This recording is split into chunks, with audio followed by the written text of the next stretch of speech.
धारचूला के अनवर चौराहे में खड़ा हूँ और ठीक मेरे पीछे रैली छलमा छिलासू की पहुँचने वाली है। तो 7 वर्षों से आपदा की बाट जो रहे हैं कि मुआवजे की राशि जो 52 परिवारों को मिली थी, अभी उसमें 84 परिवार इसमें लाभान्वित होने हैं। प्रशासन भी इसमें कह रहा है कि हम कार्य करेंगे, लेकिन 7 वर्षों से आगे ये फाइल क्यों अटकी पड़ी थी, इसका प्रशासन कोई जवाब नहीं दे पा रहा है। छलमा छिलासू की पूरी टीम अभी एक रैली की शक्ल में पैदल मार्च करते हुए छलमा छिलासू से धारचूला तक 3 लिस्ट में अभी पहुंचने वाली है। धारचूला तहसील का हुआ घेराव, 80 किलोमीटर की पैदल यात्रा कर ग्रामीण पहुंचे धारचूला। वहीं उपजिलाधिकारी ने आश्वासन दिया कि 1 माह के अंतर्गत पुनः सर्वे किया जाएगा। छलमा छिलासू क्षेत्र के ग्रामीणों ने अपनी मांगों को लेकर आज धारचूला तहसील का घेराव किया। गांव से लोग ढोल नगाड़ों के साथ पैदल यात्रा करते हुए करीब 80 किलोमीटर की दूरी तय कर तहसील मुख्यालय पहुंचे। लंबी पदयात्रा के कारण कई प्रदर्शनकारियों के पैरों में छाले पड़ गए, जिस पर स्थानीय प्रशासन ने डॉक्टर उपलब्ध कराकर उनका उपचार कराया। प्रदर्शन के दौरान लगभग 2 घंटे तक भीषण भीड़ और अव्यवस्था का माहौल रहा। इसके बाद प्रशासन और प्रदर्शनकारियों के बीच वार्ता का दौर चला। बातचीत के बाद सहमति बनी कि 1 माह के भीतर पुनः सर्वे कर छूटे हुए परिवारों की गणना की जाएगी और जिनके नाम छूटे हैं उन्हें मुआवजे की प्रक्रिया में शामिल किया जाएगा। प्रशासन ने बताया कि मुआवजे के लिए धनराशि पूर्व में ही अवमुक्त की जा चुकी है।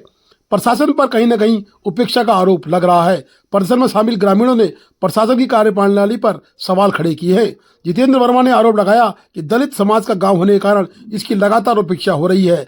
पूर्व प्रधान संदीप वर्मा ने कहा, यदि 1 माह की समय सीमा के भीतर आपदा प्रभावितों को न्याय नहीं मिला तो जिला मुख्यालय तक बड़ा प्रदर्शन किया जाएगा। वहीं प्रधान पूजा वर्मा ने कहा, 5 वर्ष पहले भी मैं प्रधान थी और आज भी हूं, लेकिन प्रशासन आगे मुंह बैठे 5 वर्ष पहले भी था और आज भी है। अब इससे और बर्दाश्त नहीं किया जाएगा। वहीं उप जिलाधिकारी धारचूला ने प्रदर्शनकारियों को लिखित आश्वासन दिया कि जिलाधिकारी से वार्ता के बाद जो भी निर्धारित मानक होंगे उनके अनुरूप सभी पात्र लोगों को भुगतान किया जाएगा तथा आपदा प्रभावितों को 100% विस्थापन सुनिश्चित किया जाएगा। आज महिलाओं की भागीदारी बढ़ चढ़कर दिखाई दी।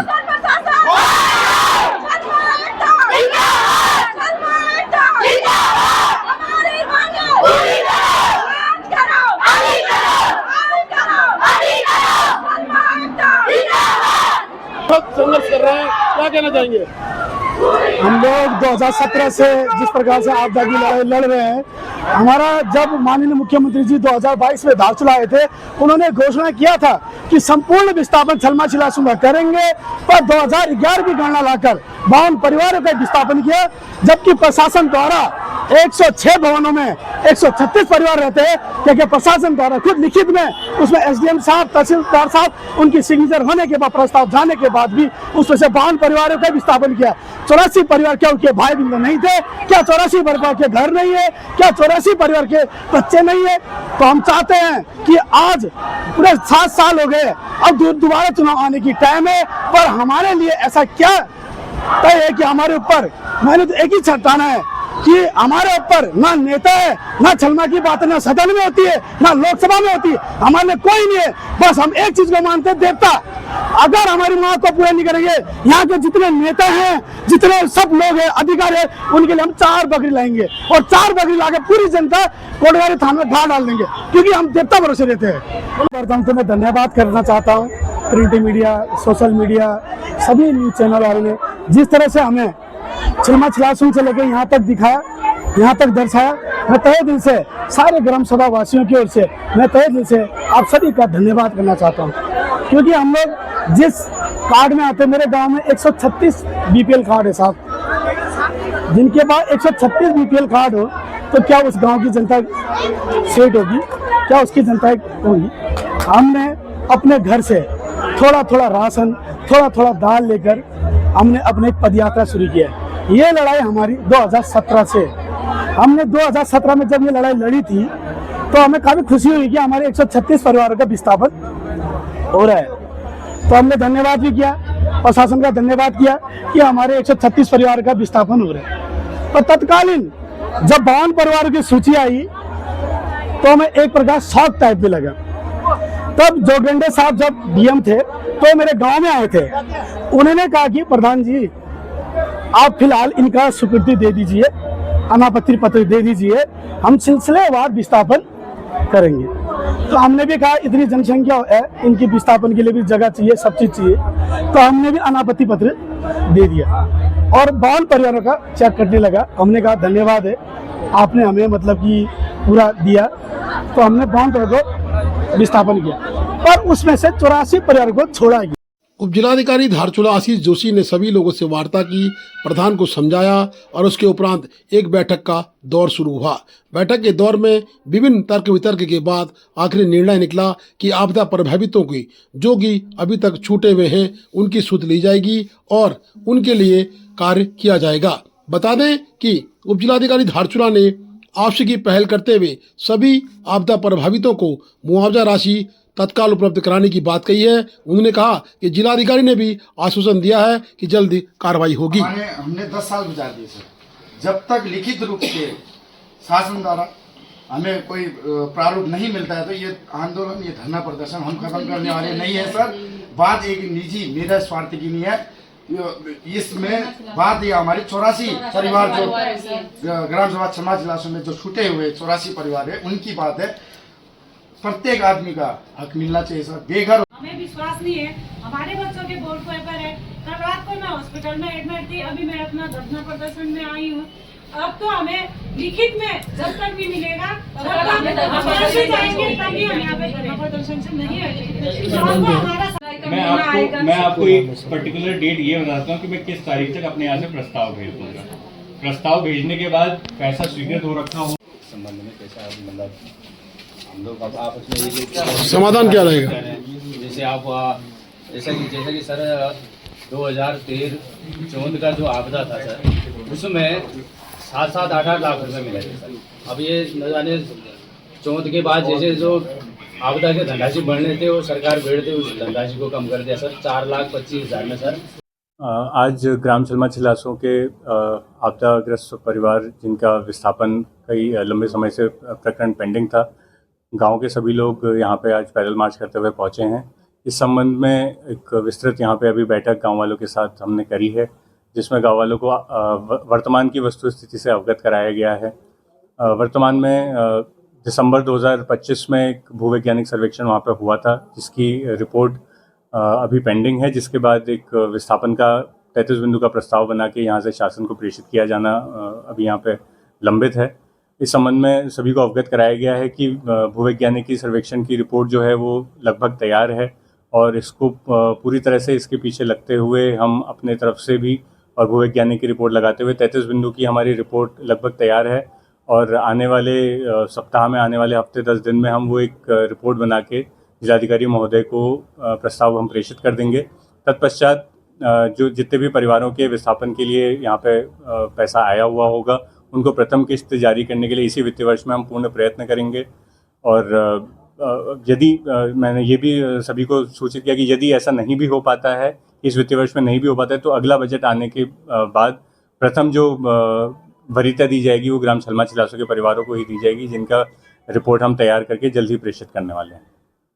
सर क्या जी, ये लगभग 136 परिवार चयनित किए गए थे एकदम प्रिलिमिनरी रिपोर्ट में जब पहले आपदा आई थी।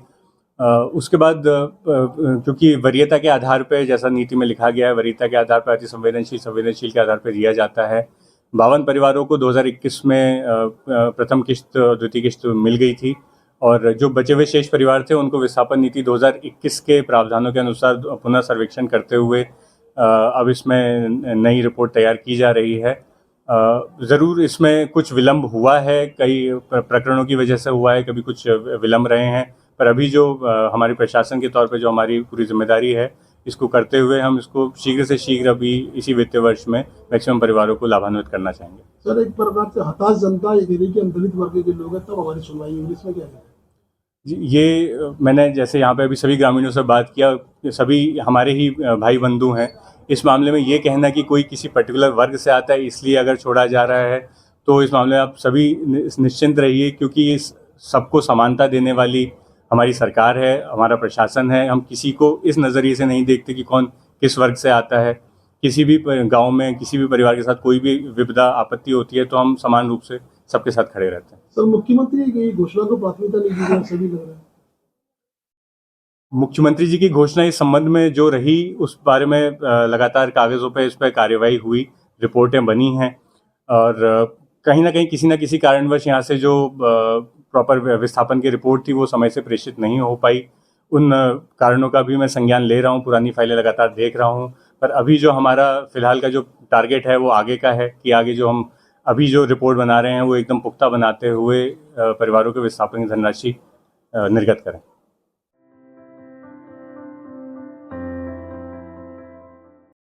विराट हिंदू सम्मेलन में दिग्गजों की भरमार दिखाई दी। 27 के दावेदारों की झलक स्पष्ट रूप से दिखाई दे रही है। अब देखना है कि 27 के दावेदारों में भारतीय जनता पार्टी के बाद जहां बहुसंख्यक दावेदार नजर आ रहे हैं वहां किसके हाथ कमल खिलता है। बड़ा दिग्गज उम्मीदवारों के रूप में लगातार पूर्व उम्मीदवार, नए उम्मीदवार लगातार दिख रहे हैं। एक ही मंच में उम्मीदवारों की साझा करने से भाजपा में जो दरारें दिखती थीं वो भरी हुई नजर आ रही हैं। अब लगता है कि भाजपा एकजुट होकर कांग्रेस को पटखनी देने की प्रयास कर रही है। भाजपा के दिग्गज एक मंच में नजर आ रहे हैं।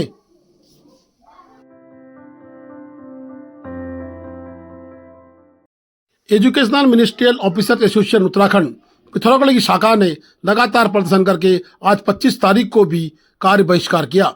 गिरफ्तारी की मांग पर अड़े कर्मचारियों ने कहा इस तरह कर्मचारियों का उत्पीड़न भाजपा सरकार में विधायक कर रहे हैं। विधायक की गिरफ्तारी के साथ साथ जितने भी लोग हैं सबको गिरफ्तार करने की मांग लगातार जारी है। बता दें कि कमल किशोर के नेतृत्व में बड़ा बृहद आंदोलन पिथौरागढ़ में भी देखा जा रहा है। जहां पूरे उत्तराखंड में इस तरह के आंदोलन लगातार जारी है, वहीं मनमानी के रूप में विधायक नए नए रंग भी बिखेर रहे हैं। कर रहे हैं आप, क्या चाह रहे हैं आप?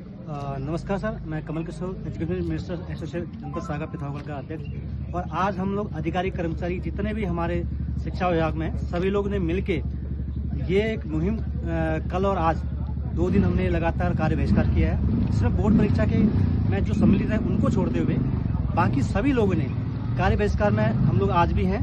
और आज हमारी शाम को मीटिंग होगी कि क्या आगे को डिसीजन होगा। हालांकि कल हमारी उत्तराखंड के माननीय मुख्यमंत्री जी और माननीय चीफ सेक्रेटरी महोदय से बात हुई थी और हमारी जो ऊपर कोर कमेटी है उनके द्वारा जो बात हुई उसमें अभी एसओपी जारी के लिए माननीय मुख्यमंत्री जी ने आगे आदेश तो किया है। अभी वो कोई ऐसा अभी कोई हमें मिला नहीं है। उसके अलावा अभी जो 4 गिरफ्तारियों कल शाम को सुनने में आया था कि उनको जमानत भी मिली है। तो यदि ऐसा इसी प्रकार से ये खाली बाहर को दिखाने का कार्रवाई कर रहे हैं तो हम बिल्कुल भी लगातार इसमें अडिग रहेंगे और कार्य बहिष्कार निरंतर रहेगा। और कल से हमारे बड़े स्तर में पूरे उत्तराखंड के जितने भी कर्मचारी हैं, किसी हमारे लगभग 54 विभाग के कर्मचारी सबके सब कार्य बहिष्कार में आ जाएंगे यदि सरकार अगर ठोस निर्णय नहीं लेती है इसमें। धन्यवाद। Thank you. Okay. Saraswati Shishu मंदिर कालिका के वार्षिक उत्सव के अवसर पर आयोजित भव्य सम्मेलन में क्षेत्र के गणमान्य नागरिकों एवं अभिभावकों की उल्लेखनीय उपस्थिति रही। कार्यक्रम का शुभारंभ मुख्य अतिथि राजेंद्र नेगी द्वारा दीप प्रज्वलन के साथ किया गया। साथ ही रंगारंग सांस्कृतिक कार्यक्रमों की प्रस्तुति भी मनमोहक थी। नृत्य एवं नाट्य प्रस्तुतियां आकर्षण का केंद्र रहीं। इस संबोधन में मुख्य अतिथि राजेंद्र नेगी ने कहा कि इस प्रकार के आयोजनों से विद्यार्थियों के सर्वांगीण विकास में महत्वपूर्ण भूमिका निभाते हैं। शिक्षा केवल पुस्तकीय ज्ञान तक सीमित नहीं होनी चाहिए बल्कि उसमें संस्कृति, नैतिक मूल्यों और चरित्र निर्माण का समावेश आवश्यक है। उन्होंने विद्यालय परिवार के प्रयासों की सराहना करते हुए विद्यार्थियों को लक्ष्य के प्रति समर्पित रहने की प्रेरणा दी। कार्यक्रम के अंत में विद्यालय प्रबंध समिति एवं शिक्षकों को सफल आयोजन के लिए बधाई भी राजेंद्र नेगी द्वारा दी गई। विद्यालय के उज्जवल भविष्य की कामना के साथ समारोह उत्साह, अनुशासन और प्रेरणादायक वातावरण में संपन्न हुआ। और एक भले इंसान के रूप में जिनको मैं जानता हूं, ऐसे अपने भोजराज उप्रेती जी मंच में हम सबके गार्जियन के रूप में। Please do like, share and subscribe DCL News.